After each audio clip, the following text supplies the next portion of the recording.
Good morning students, कैसे हैं बेटा आप सब। अब तक हमने 2 अभ्यास प्रश्न पत्र जो है वो कर लिए हैं। आज हम तीसरा अभ्यास प्रश्न पत्र शुरू करेंगे और इसमें भी हम जो है सॉल्व जो सैंपल पेपर दिया हुआ है उसका अभ्यास करेंगे और इसके अंत में मैं आपको एक सैंपल पेपर और दूंगी, वो आपको जो है खुद सॉल्व करना है। और अगर उसमें आपको किसी तरह का कोई डाउट है तो वो आप मुझसे कमेंट करके पूछ सकते हैं। ठीक है बेटा जी, तो चलिए अपना जो तीसरा अभ्यास प्रश्न पत्र है वो अब शुरू करते हैं। तो सबसे पहले जैसे कि हमें पता ही है, हमारा क्वेश्चन आता है वाक्य यानी कि रचना के आधार पर वाक्य भेद, सरल, संयुक्त और मिश्र वाक्य। तो सबसे पहले देखिए, तुम घर गए और वह रोने लगी। इसको सरल वाक्य में बदलना है। इसमें 2 काम हुए हैं, एक घर जाने का और दूसरा रोने का। इन दोनों को मिला के हमें एक वाक्य बनाना है। एक वाक्य का मतलब क्या है? सरल वाक्य का मतलब क्या है कि जिसमें क्रिया जो है वो अंत में आए और वाक्य को समाप्त करे। तुम्हारे घर जाते ही वह रोने लगी। अब इसमें देखिए, घर जाना भी हो गया और रोने लगी ये भी हो गया। तो ये क्या है हमारा, जिसमें एक क्रिया हो और वो वाक्य के अंत में आए, वो हमारा किस में आता है? सरल वाक्य में। तो इसमें आएगा तुम्हारे घर जाते ही वह रोने लगी। और अगर हम इसको कहें कि ये संयुक्त वाक्य है, क्या आप इसको मिश्र वाक्य में बदल सकते हैं? तो हमें पता है कि इसमें काम तो 2 हुए हैं, ठीक है। तो इसको अगर हमें मिश्र वाक्य में बदलना हो तो हम कैसे बदलेंगे? जब तुम घर गए तब वह रोने लगी। ये इसका क्या बन गया? मिश्र वाक्य। तो कोई भी वाक्य अगर हमें दिया गया है तो हम उसको अपने आप बदल के देख सकते हैं। इससे क्या होगा, जितना ज्यादा हम ऐसे प्रैक्टिस करेंगे उतने ही ज्यादा हमारे डाउट्स क्लियर होते रहेंगे। जैसे ये संयुक्त में दिया हुआ है, सरल में बदलिए। आपने इसको सरल में बदल के देख लिया, फिर आप खुद से इसको मिश्र वाक्य में बदल के देखिए। तो मतलब एक ही वाक्य को आपने सरल में भी, संयुक्त में भी और मिश्र में भी, तीनों में बदल के देख लिया। तो इससे आपको ये पता चल जाएगा कि किसी भी वाक्य को हमें सरल, संयुक्त और मिश्र वाक्य में कैसे बदलना है। ठीक है। अब दूसरा देखिए बेटा जी, वे बोलते जा रहे थे और पिताजी का चेहरा गर्व में बदलता जा रहा था। ये हमें पता है, हमारी ये बुक से लिया गया, क्षितिज से। एक कहानी यह भी जो चैप्टर है हमारा उसमें से। इसमें हमें बताना है रचना के आधार पर वाक्य भेद बताइए। अब इसमें सबसे जरूरी चीज हमें क्या देखनी है कि इसमें 2 काम हुए। वे बोलते जा रहे थे, एक काम ये हो गया। पिताजी का चेहरा गर्व में बदलता जा रहा था, एक वाक्य ये हो गया। तो इसमें और योजक जो है वो बीच में लगा है, तो हमें पता चल रहा है कि ये कौन सा वाक्य है? हमारा संयुक्त वाक्य। ठीक है। और अगर हमें कहा जाए अब इसको सरल में बदलो, तो आप कैसे बदलोगे? वे बोलते जा रहे थे और पिताजी का चेहरा गर्व में बदलता जा रहा था। तो इसमें क्या आएगा हमारा? उनके बोलने के कारण पिताजी का चेहरा गर्व में बदलता जा रहा था। तो ये हमारा क्या बन जाएगा? सरल वाक्य। और अगर हम इसी को मिश्र वाक्य में बनाएं तो कैसे बन जाएगा हमारा? जब वे बोलते जा रहे थे तब पिताजी का चेहरा गर्व में बदलता जा रहा था। ये हमारा क्या बन जाएगा?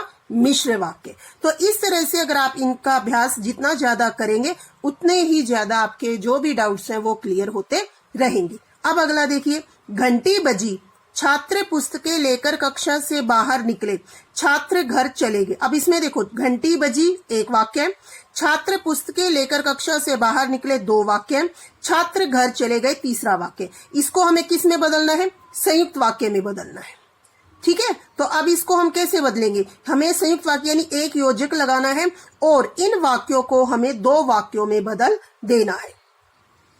घंटी बजी, एक काम तो यही हो गया, और छात्र पुस्तकें लेकर कक्षा से बाहर निकलकर घर चले गए। मतलब कक्षा से बाहर निकलेंगे तभी घर जाएंगे।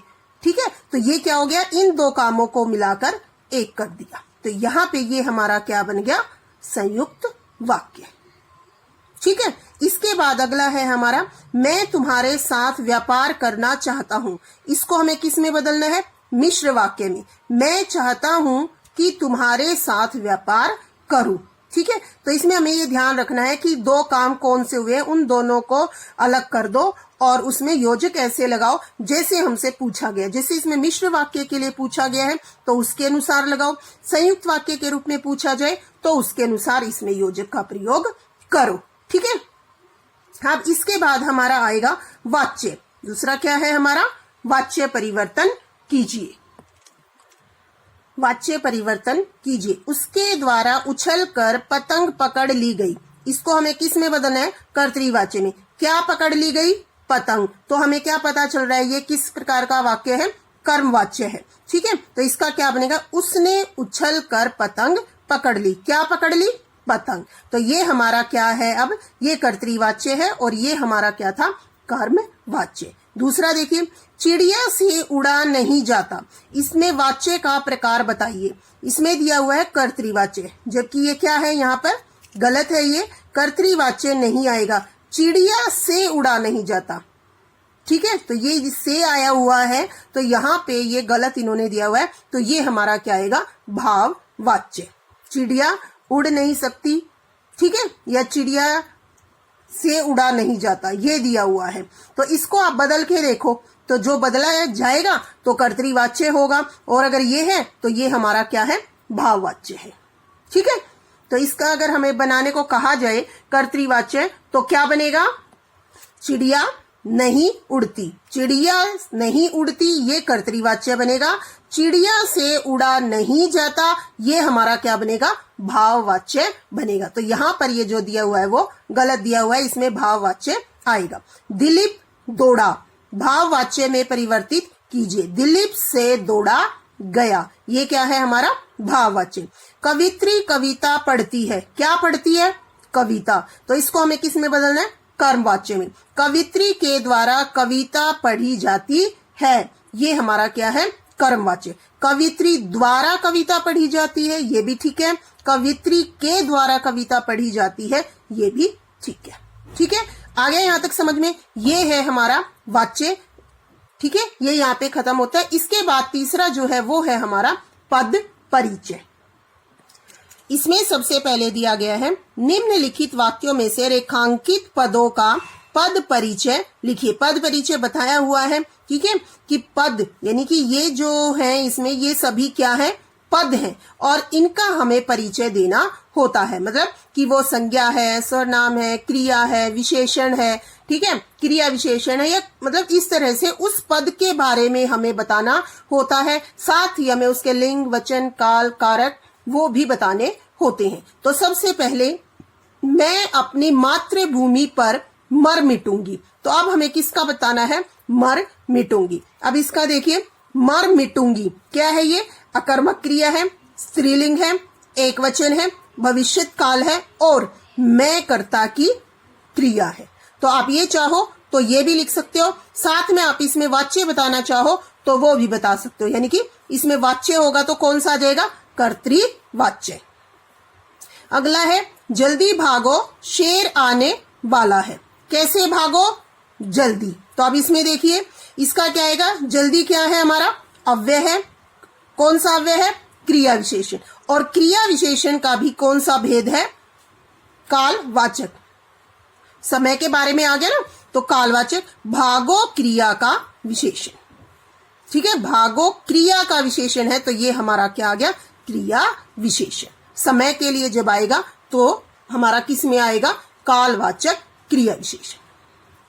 इसके बाद हमारा है, अब हम क्या करें, मरते दम तक न ये शहनाई छूटेगी न काशी। ये भी हमारी भी क्षितिजी पाठ्य पुस्तक है, उसमें से लिया गया है। तो इसमें हमें हम का जो है वो पद परिचय देना है। हम किसके लिए प्रयोग होता है, सबसे पहले पता होना चाहिए, हम यानी सर्वनाम। तो इसमें क्या आएगा, हम पुरुषवाचक सर्वनाम, उत्तम पुरुष पुल्लिंग, और हम कई सारे हैं तो क्या आएगा, बहुवचन, और काम को करने वाले हैं तो क्या आएगा, कर्ता कारक, काम को करने वाला। इसके बाद आखिरी है, माँ ने नौकर से सब्जी मंगाई। क्या मंगाई, सब्जी। किससे, नौकर से। ठीक है, तो अब इसमें देखिए नौकर क्या आएगा, जातिवाचक, संज्ञा, पुल्लिंग, एक वचन, से साधन के रूप में यहाँ पे प्रयोग हुआ है, तो कारक कौन सा आएगा हमारा, करण कारक। तो ये चीज हमें ध्यान रखनी है कि कारक का प्रयोग यहाँ पर कैसे किया गया है, किसके लिए किया गया है, उसके अनुसार ही हमें यहाँ पर जो है वो पद परिचय देना है। ठीक है। अंतिम प्रश्न है हमारा, रस से संबंधित है। इसमें वही चीज जो आपको बताई थी, अलग अलग तरह के प्रश्न दिए गए हैं, तो आपका जो अभ्यास है, प्रैक्टिस है, वो बहुत अच्छे से हो जाएगी। इसमें हर तरह के क्वेश्चंस जो है वो आपको मिलेंगे। तो इस तरह की प्रैक्टिस आप बार बार करेंगे तो किसी भी तरह का कोई भी उदाहरण आए तो आप आसानी से उसमें रस छांट कर बता सकते हैं। तो आप सबसे पहले देखिए, नेक विलोकी धो रघुबरनी, बाल भूषण बसन, तन सुंदर रुचिर रज भरनी, परस्पर खेलनी, अजरी उठी चलनी, गिरी परनी।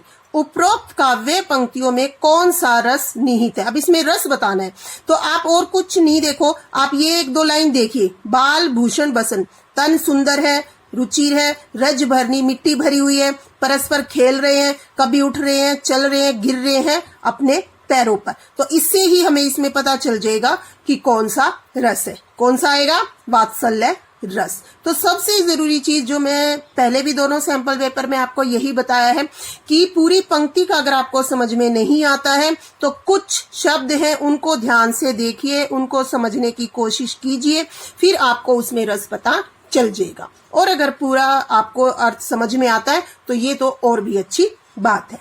ठीक है बेटा जी। अब दूसरा देखिए, अनुराग ईश्वर विषयक रति, स्थायी भाव किस रस का है? ईश्वर, प्रभु, रति, प्रेम। कि ईश्वर के प्रति जो हमारा प्रेम है वो स्थायी भाव किस रस में आता है? वो किस में आएगा? भक्ति रस में। मतलब भगवान के प्रति जो हमारा प्रेम है, भक्ति है, वो किस में आएगा? भक्ति रस में। इसके बाद अगला है, रस निष्पत्ति में सहायक अवयवों के नाम बताइए। कि रस हमें कोई भी पढ़ने में, कविता पढ़ने में जो आनंद की अनुभूति होती है, जो खुशी होती है, उसमें कौन कौन से तत्व जो है वो शामिल होते हैं, कौन कौन सी चीजें जो है वो शामिल होती है जो हमें वो रस अनुभव करवाती है। उसमें स्थायी भाव, विभाव, अनुभाव तथा संचारी भाव रस निष्पत्ति में सहायक अवयव है। कि रस की निष्पत्ति तब होगी जब ये सारी चीजें जो उसमें होंगी। अगला है, व्यभिचारी भाव को संचारी भाव क्यों कहते हैं? कि व्यभिचारी भाव को संचारी भाव, संचारी संचरण करना, घूमना फिरना, इसको देखें। व्यभिचारी भाव को संचारी भाव इसलिए कहते हैं क्योंकि ये भाव क्या है? स्थिर नहीं रहते। मतलब जैसे हम बोलते हैं एक जगह पर, एक स्थान पर टिके नहीं रहते हैं। स्थायी या मुख्य भाव के साथ ये हमेशा परिवर्तित होते रहते हैं। कि जो स्थायी भाव आएगा उसके अनुसार ये जो है वो बदलते रहते हैं, इसीलिए इन्हें हम क्या कहते हैं? व्यभिचारी भाव। ठीक है। संचरण करना, घूमना फिरना, तो ये एक जगह टिक कर नहीं रहते हैं, स्थिर नहीं रहते हैं, इसीलिए इन्हें हम क्या कहते हैं? व्यभिचारी या संचारी भाव। तो यहाँ पर जो है हमारा सैंपल पेपर 3 जो है वो समाप्त होता है। उम्मीद है ये आपको पसंद आया होगा और समझ में भी आया होगा। अब जो मैं सैंपल पेपर आपको इसके बाद दे रही हूँ वो आपको खुद से हल करना है, और अगर उसमें आपको किसी भी तरह की कोई समस्या है, कोई भी डाउट है, तो वो आप मेरे से पर्सनली पूछ सकते हैं। ठीक है। ओके बेटा जी, thank you, have a nice day. और अच्छे से सभी जो है वो अपनी तैयारी करो आगे। जितना ज्यादा आप प्रैक्टिस कर सकते हो उतनी ही अच्छे से आप अपनी ग्रामर की प्रैक्टिस कीजिए। ठीक है।